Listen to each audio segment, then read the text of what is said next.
Society today is composed of a series of institutions. From political institutions, legal institutions, religious institutions, to institutions of social class, familial values, and occupational specialization. It is obvious the profound influence these traditionalized structures have in shaping our understandings and perspectives. Yet, of all the social institutions we are born into, directed by, and conditioned upon, there seems to be no system as taken for granted and misunderstood as the monetary system. Taking on nearly religious proportions, the established monetary institution exists as one of the most unquestioned forms of faith there is.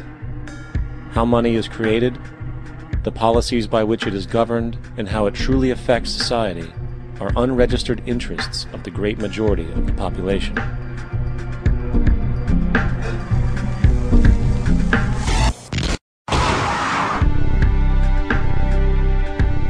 In a world where 1% of the population owns 40% of the planet's wealth, in a world where 34,000 children die every single day from poverty and preventable diseases, and where 50% of the world's population lives on less than $2 a day, one thing is clear: something is very wrong.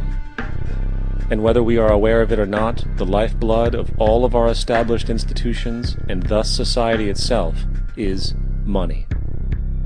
Therefore, understanding this institution of monetary policy is critical to understanding why our lives are the way they are. Unfortunately, economics is often viewed with confusion and boredom. Endless streams of financial jargon coupled with intimidating mathematics quickly deters people from attempts at understanding it. However, the fact is, the complexity associated with the financial system is a mere mask, designed to conceal one of the most socially paralyzing structures humanity has ever endured. The United States government decides it needs some money, so it calls up the Federal Reserve and requests, say, $10 billion. The Fed replies, saying, sure, we'll buy $10 billion in government bonds from you. So the government takes some pieces of paper, paints some official-looking designs on them, and calls them treasury bonds. Then it puts a value on these bonds to the sum of $10 billion and sends them over to the Fed.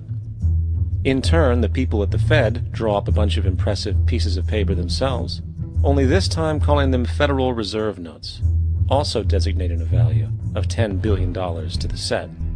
The Fed then takes these notes and trades them for the bonds. Once this exchange is complete, the government then takes the $10 billion in Federal Reserve notes and deposits it into a bank account. And upon this deposit, the paper notes officially become legal tender money, adding $10 billion to the U.S. money supply. And there it is. $10 billion in new money has been created. Now, government bonds are, by design, instruments of debt. And when the Fed purchases these bonds, with money it essentially created out of thin air, the government is actually promising to pay back that money to the Fed. In other words, the money was created out of debt. This mind-numbing paradox of how money or value can be created out of debt or a liability will become more clear as we further this exercise. So, the exchange has been made and now $10 billion sits in a commercial bank account. Here's where it gets really interesting. For as based on the fractional reserve practice, that $10 billion deposit instantly becomes part of the bank's reserves, just as all deposits do. And regarding reserve requirements, as stated in modern money mechanics, a bank must maintain legally required reserves equal to a prescribed percentage of its deposits. It then quantifies this by stating, under current regulations, the reserve requirement against most transaction accounts is 10%. This means that with a $10 billion deposit, 10%, or $1 billion, is held as the required reserve, while the other $9 billion is considered an excessive reserve and can be used as the basis for new loans. Now, it is logical to assume that this $9 billion is literally coming out of the existing $10 billion deposit. However, this is actually not the case. What really happens is that the $9 billion is simply created out of thin air on top of the existing $10 billion deposit. This is how the money supply is expanded. As stated in Modern Money Mechanics, of course they, the banks, do not really pay out loans from the money they receive as deposits. If they did this, no additional money would be created. What they do when they make loans is to accept promissory notes, loan contracts, in exchange for credits, money, to the borrower's transaction accounts. In other words, the $9 billion can be created out of nothing simply because there is a demand for such a loan and that there is a $10 billion deposit to satisfy the reserve requirements. Now, let's assume that somebody walks into this bank and borrows the newly available $9 billion. They will then most likely take that money and deposit it into their own bank account. The process then repeats, for that deposit becomes part of the bank's reserves. 10% is isolated, and in turn 90% of the $9 billion, or $8.1 billion, is now available as newly created money for more loans.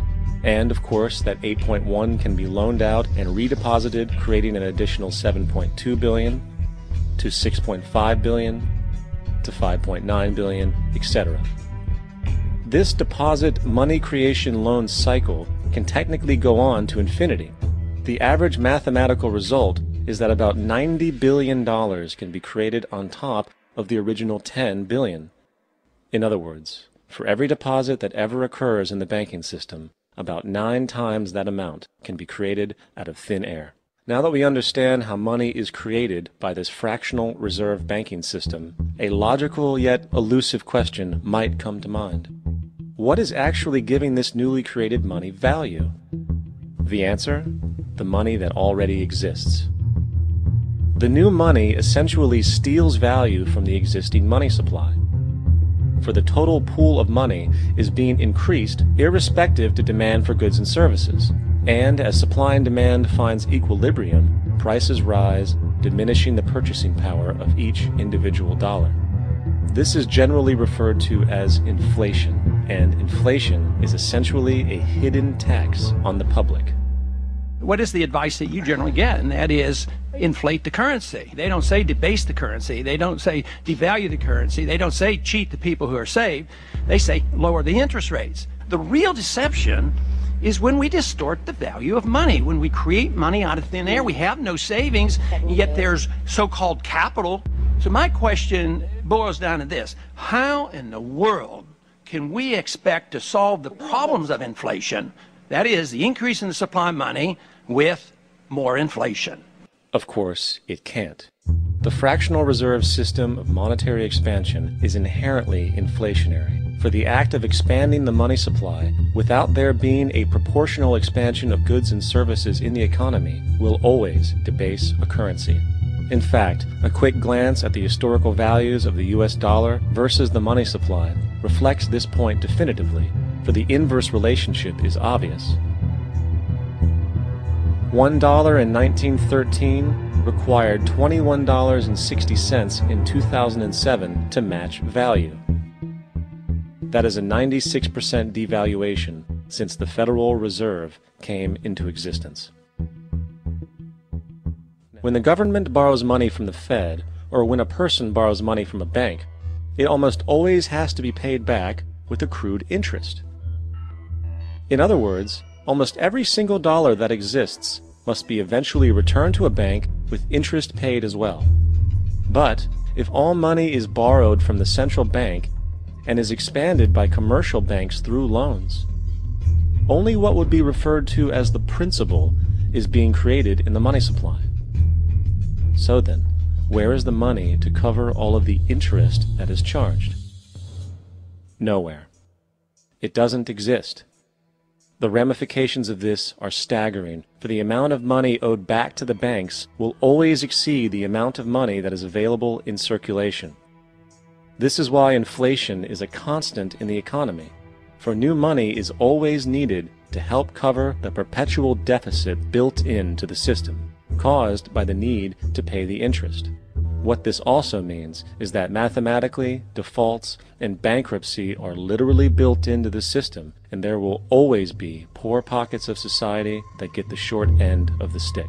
An analogy would be a game of musical chairs, for once the music stops, somebody is left out to dry. And that's the point. It invariably transfers true wealth from the individual to the banks.